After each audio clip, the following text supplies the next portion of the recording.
Itchy Boots is writing history on YouTube with her journey. She's one of the most fascinating ladies I've ever seen, and this video is dedicated to her channel and how her life has introduced us to different cultures that aren't in the spotlight. With her bike, she travels through terrains where touring buses and other touristy modes of transport cannot reach. Norally is the creator of Itchy Boots, and her channel is a window to the world. You're invited to peek in through the curtains, but the road isn't easy. Some aren't even roads to begin with, so in this video, we're gonna feature some of the most dangerous roads she's been through. So make sure to hit that ignition button, in this case to subscribe, and then check that notification bell, and let's get into the video. But before we begin, keep in mind the road is rough and unpaved, so hold on tight. Well, her life ever since the changes she made has been steady for most part, but the roads haven't. Here are 4 of the many roads she rode on that could have been fatal. Number 1. Back in Tajikistan, a 240-kilometer passage alongside the peripheries of Afghanistan, the path was extremely brutal, unpaved, and muddy. She had to go through erect cliffs and a ton of potholes. The road was unpredictable, and even though she liked that bit of road to end, she could only move at a prudent speed of 25 kilometers per hour. The hustle took about 8 hours, some of the worst 8 hours for the rider. These roads were chaotic and made it very hard to get through.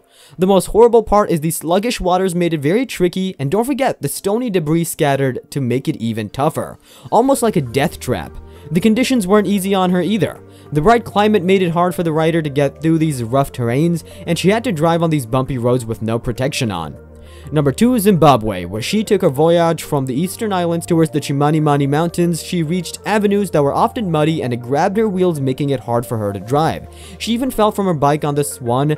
Gladly, the soil was safe, and so without much injury, she led on through the road, and then she was welcomed by a sheer mount where she inferred that it was going to be a difficult one, but she didn't stop, and she could not, and then she went along the muddy and soily slippery road. Well, she got to the Chimanimani mountains, but then she again found herself riding on roads with huge boulders and moist trails, which could lead to a fatal fall.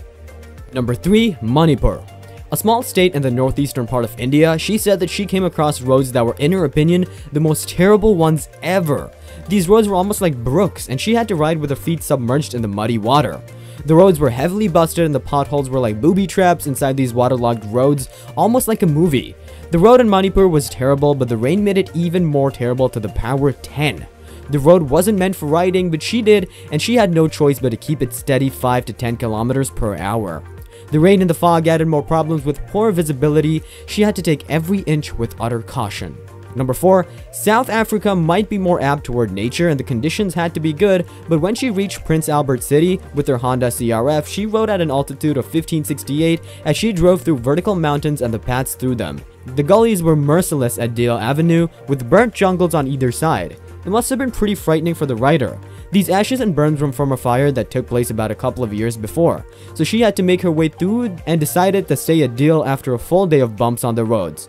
Nobody said it was easy, and the next day was equally challenging, with it being one of the hardest roads Norally ever rode on. She managed to scale and call it a day, and if bikes were horses, she'd be a cowgirl. Thanks for watching. I hope you liked our little segment dedicated to Itchy Boots. Well, if you did, don't hesitate to subscribe for more, and we'll see you in the next one.